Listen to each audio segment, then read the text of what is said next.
ओम शांति। आज है 26 मई 2026 की प्रातः मुरली के मुख्य पॉइंट्स। तुम्हारे अंदर ये खुशी होनी चाहिए कि स्वयं परम धाम निवासी बाबा आकर हमको पढ़ा रहे हैं। बाप के साथ तुम्हारा बहुत लव रहना चाहिए। जब तक तुम पास हो जाओ, कर्मातीत अवस्था को पालो, तब तक पुरुषार्थ करना है। कर्मों के हिसाब किताब से छूटना है। भक्ति मार्ग में बातें छोड़ देनी है, क्योंकि तुम्हारी प्रीत अब ज्ञान से है और ज्ञान सुनाने वाले से है। यह है छीछी कांटों की दुनिया। तुम अभी कांटों से फूल बन रहे हो, तो पहले देही अभिमानी बनो। बाप तुमको कौड़ी से हीरे मिसल बनाते हैं, तो खुद भी इतना टेंशन देना चाहिए। बाप को याद करना चाहिए, याद से ही स्वर्ग के मालिक बनेंगे। अभी तुमको हीरे जैसा अनमोल जन्म मिला है, फिर भी इसे कौड़ियों मिसल क्यों गवाते हो?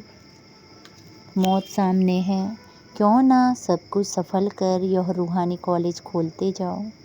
तभी मनुष्य एवर हेल्दी, वेल्दी, हैप्पी बन जाए। अब सुनते हैं महावाक्यों को विस्तार से।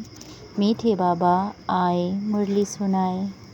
मीठे बच्चे, सदा इसी खुशी में रहो कि हमें स्वयं भगवान हमें टीचर बनकर पढ़ाते हैं।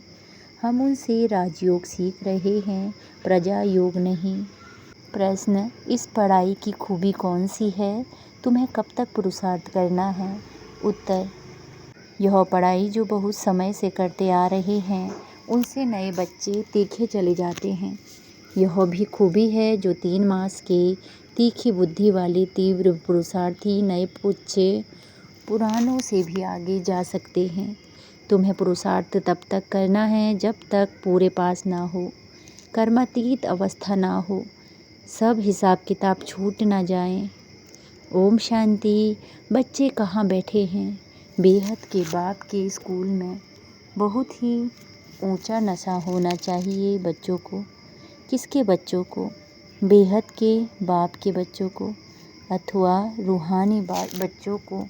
बाप रूहों को ही पढ़ाते हैं, गुजराती व मराठी को नहीं पढ़ाते हैं। वह तो नाम रूप हो गया। बाप पढ़ाते ही हैं रूहों को। तुम बच्चे भी समझते हो, हमारा बेहद का बाप वही है जिसको भगवान कहते हैं। भगवान वो आज भी है जरूर, परंतु भगवान किसको कहा जाता है यह समझते नहीं हैं। कहते भी हैं शिव परमात्मा नमः।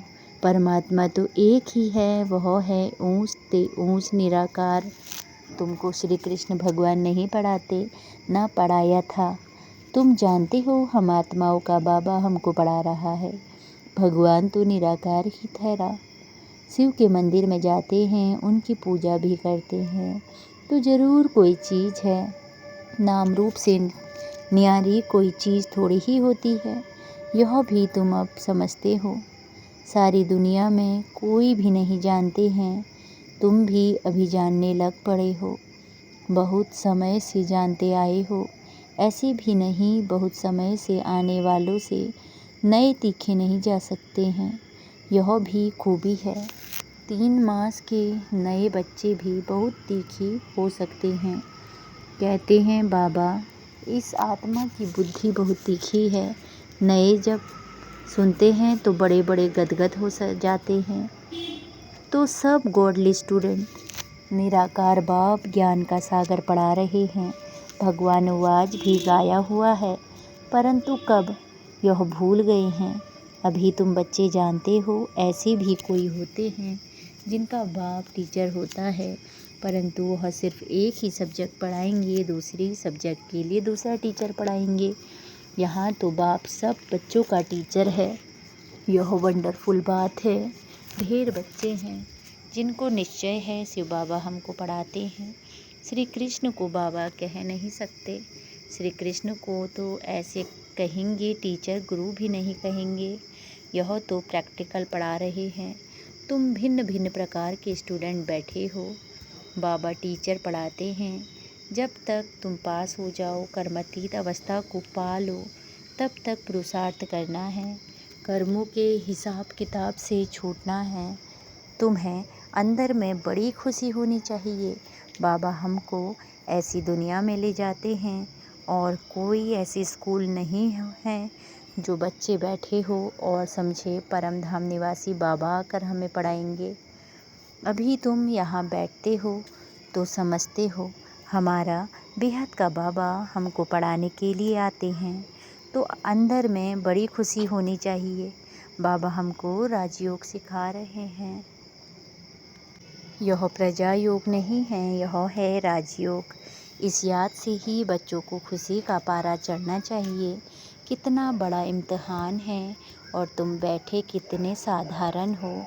जैसे मुसलमान लोग बच्चों को दरी पर बैठ पढ़ाते हैं, तुम इस निश्चय से यहाँ आते हो।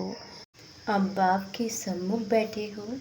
बाबा भी कहते हैं, मैं ज्ञान का सागर हूँ, मैं कल्प कल्प आकर राजयोग सिखाता हूँ।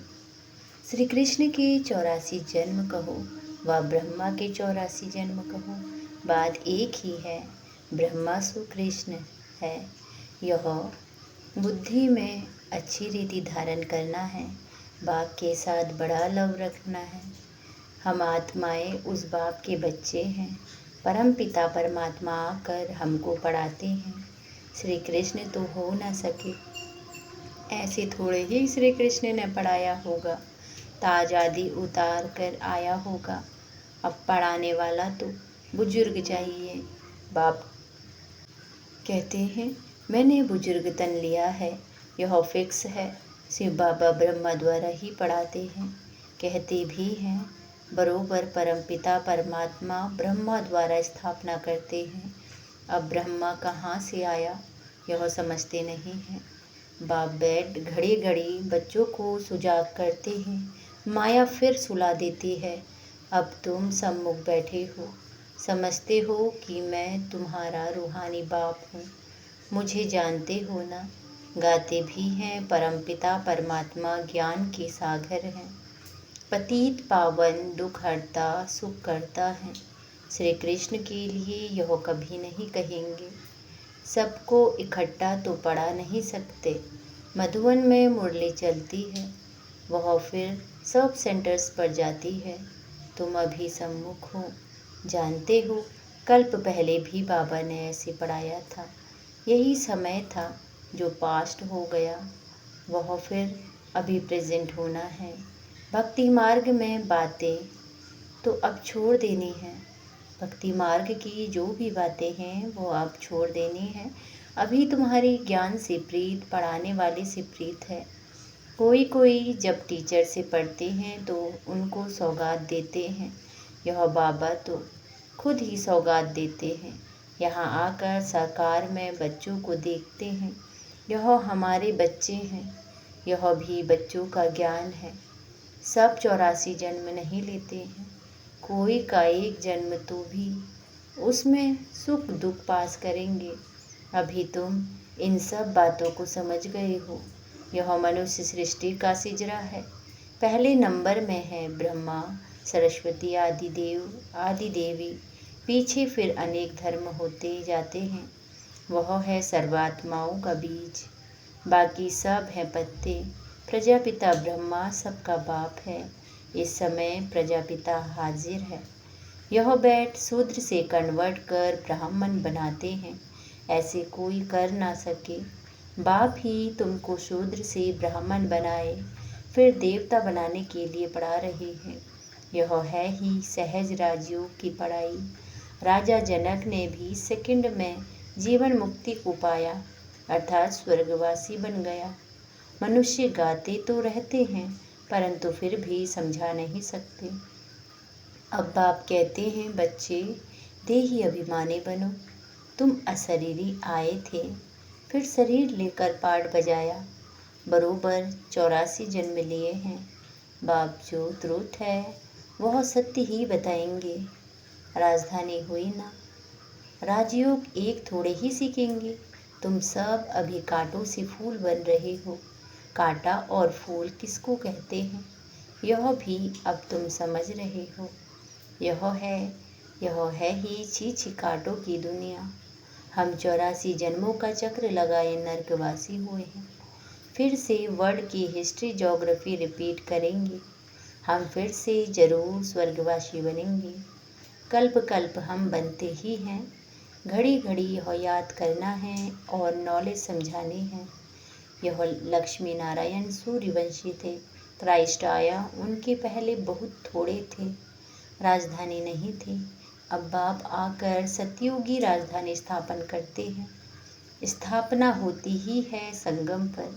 अभी तुम्हारी बुद्धि में है कि यह है सच्चा सच्चा कुंभ का मेला। आत्माएं अनेक हैं, परमात्मा एक है। परमात्मा बाप बच्चों के पास आते हैं पावन बनाने। इसको ही संगम युग का कुंभ का मेला कहा जाता है। अभी तुमको ज्ञान का तीसरा नेत्र मिला है। बाप आकर स्वर्गवासी बनाते हैं। फिर नर्क पुरानी दुनिया का विनाश जरूर होना चाहिए। कल्प कल्प विनाश होता ही है। नई सो पुरानी, पुरानी सो नई होती है। यह तो जरूर होगा। नई को स्वर्ग, पुरानी को नर्क कहा जाता है। अभी तो कितनी मनुष्यों की वृद्धि होती जाती है। अनाज नहीं मिलता है तो समझते हैं हम बहुत अनाज पैदा करेंगे, परंतु बच्चे कितने पैदा होते रहते हैं। अनाज कहाँ से लाएंगे। अभी तुम बच्चों को यह खातिरी है कि ये सारी पुरानी दुनिया खत्म होनी है। मनुष्यों को यह ज्ञान अच्छा भी लगता है, परंतु बुद्धि में कुछ भी नहीं बैठता। तुम्हारी बुद्धि में है नर्क के बाद स्वर्ग जरूर आएगा। सतयुग के देवी देवता होकर गए हैं। यह लक्ष्मी नारायण भारत के मालिक थे। चित्र है। सतयुग में है आदि सनातन देवी देवता धर्म। अभी अपने को देवता धर्म के कहलाते नहीं हैं, उसके बदले हिंदू कह देते हैं। बच्चे अच्छी तरह जानते हैं कि हम यह यानी देवी देवता बन रहे हैं। बाबा हमको पढ़ा रहे हैं इन ऑर्गन्स द्वारा। बाबा कहते हैं नहीं तो मैं तुमको पढ़ाऊँ कैसे। आत्माओं को ही पढ़ाते हैं, क्योंकि आत्मा में ही खाद पड़ती है। अभी तुमको सच्चा सोना बनना है। गोल्डन एज से सिल्वर एज में आए, अर्थात चांदी की खाद पड़ने से तुम चंद्रवंशी बन जाते हो। सतयुग में गोल्डन एज में थे, वही फिर नीचे उतरते हैं, फिर वृद्धि भी हो जाती है। अभी तुम्हारी बुद्धि में है हम गोल्डन सिल्वर कॉपर आयरन में 84 का चक्र लगा कर आए हैं। अनेक बार यह पाठ बजाया है। इस पाठ से कोई भी छूट नहीं सकता है। वो कहते हैं हमको मोक्ष चाहिए, लेकिन वास्तव में तंग तो तुमको होना चाहिए। 84 का चक्र तो तुमने लगाया है। मनुष्य तो समझते हैं आना और जाना होता ही रहता है, इनसे क्यों ना हम छूटे, परंतु यह तो हो ना सकी। गुरु लोग भी कह देते हैं तुम मोक्ष को पाएंगे, ब्रह्मा को याद करो तो ब्रह्मा में लीन हो जाएंगे। अनेक मतांतर भारत में ही है और कोई खंड में इतने नहीं हैं। ढेर की ढेर मत हैं, एक ना मिले दूसरे से। रिद्धि सिद्धि भी बहुत सीखते हैं, कोई केशर निकालते, कोई क्या। इसमें मनुष्य बहुत खुश होते हैं। यह तो है स्पिरिचुअल नॉलेज। तुम जानते हो स्पिरिचुअल फादर है। हम आत्माओं का बाप, रूहानी बाबा रूहों से बात करते हैं। सत्यनारायण की कथा आकर सुनाते हैं, वह अमर कथा सुनाते हैं, जिससे अमर लोक का मालिक बनाते हैं, नर से नारायण बनाते हैं, फिर कौड़ी मिशल बन पड़ते हैं। अभी तुमको हीरे जैसा अनमोल जन्म मिला है, फिर कौड़ियों पिछाड़ी क्यों गवाते हो। यह दुनिया ही बाकी कितने वर्ष होगी। कितने लड़ाई झगड़े होते रहते हैं, सब खत्म हो जाएंगे। मौत सामने खड़ा है, फिर इतने लाख करोड़ कौन बैठ खाएंगे। क्यों नहीं इनको सफल करना चाहिए। यह रूहानी कॉलेज खोलने से मनुष्य एवर हेल्दी वेल्दी हैप्पी बन जाते हैं। सो भी यह कंबाइंड है, हॉस्पिटल और यूनिवर्सिटी। हेल्थ वेल्थ हैप्पीनेस तो है ही। बरोबर योग से आयु भी बड़ी मिलती है। कितने तुम हेल्दी बनते हो, फिर कारून का खजाना भी मिलता है। अल्लाह अव्वल दीन का नाटक दिखाते हैं ना। तुम जानते हो अल्लाह जो आदि सनातन देवी देवता धर्म स्थापन करते हैं, उसमें बहुत सुख है।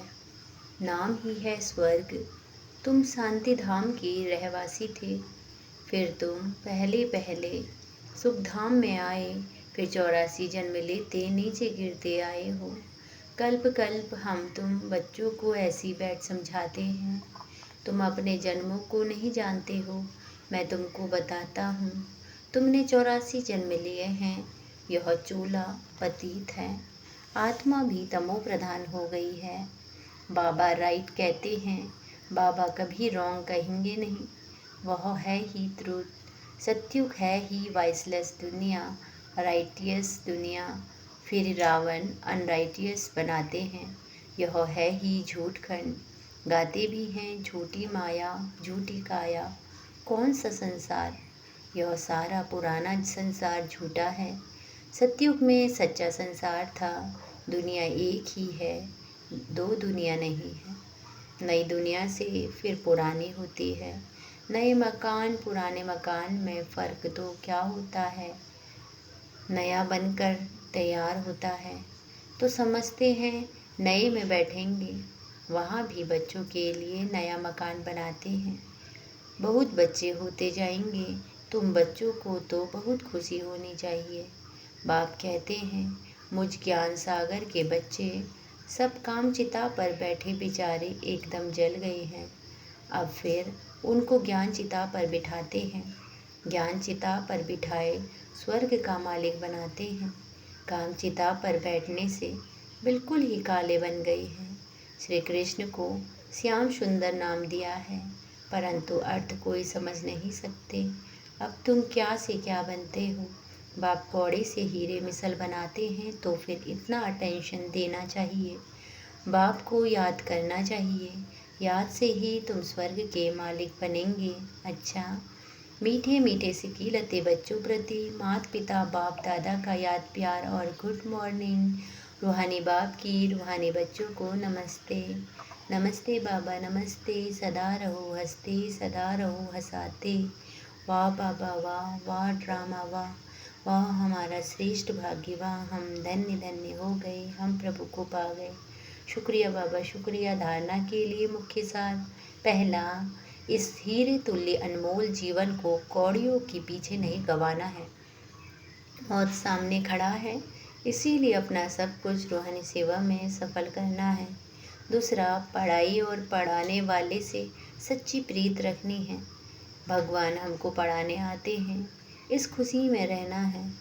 वरदान, कैचिंग पावर द्वारा अपने असली संस्कारों को कैच कर उनका स्वरूप बनने वाले शक्तिशाली भव। कैचिंग पावर द्वारा अपने असली संस्कारों को कैच कर उनका स्वरूप बनने वाले शक्तिशाली भव। विस्तार, पुरुषार्थ का मुख्य आधार कैचिंग पावर है। जैसे साइंसदान बहुत पहले के साउंड को कैच करते हैं, ऐसे आप साइलेंस की शक्ति से अपने आदि देवी संस्कार कैच करो। इसके लिए सदैव यही स्मृति रहे कि मैं यही था और फिर बन रहा हूँ। जितना उन संस्कारों को कैच करेंगे उतना उसका स्वरूप बनेंगे। 5000 वर्ष की बात इतने स्पष्ट अनुभव में आए जैसे कल की बात है। अपनी स्मृति को इतना श्रेष्ठ और स्पष्ट बनाओ, तब शक्तिशाली बनेंगे। आज की मुरली का स्लोगन है, ब्राह्मण जीवन का श्वास खुशी है। शरीर भल चला जाए लेकिन खुशी ना जाए। ब्राह्मण जीवन का श्वास खुशी है, शरीर भल चला जाए पर खुशी ना जाए। अव्यक्त इशारे, सदा अचल अडोल एक रस स्थिति का अनुभव करो। विस्तार, एक धक से सौदा करने वाले एक के होने के कारण सदा एक रस रहते हैं। बाकी जो थोड़ा थोड़ा करके सौदा करते हैं, एक के बजाय दो नाव में पाँव रखने वाले हैं, वह सदा कोई न कोई उलझन की हलचल में एक रस नहीं बनते हैं। इसीलिए सौदा करना है तो सेकंड में करो, दिल के टुकड़े टुकड़े ना करो। ओम शांति।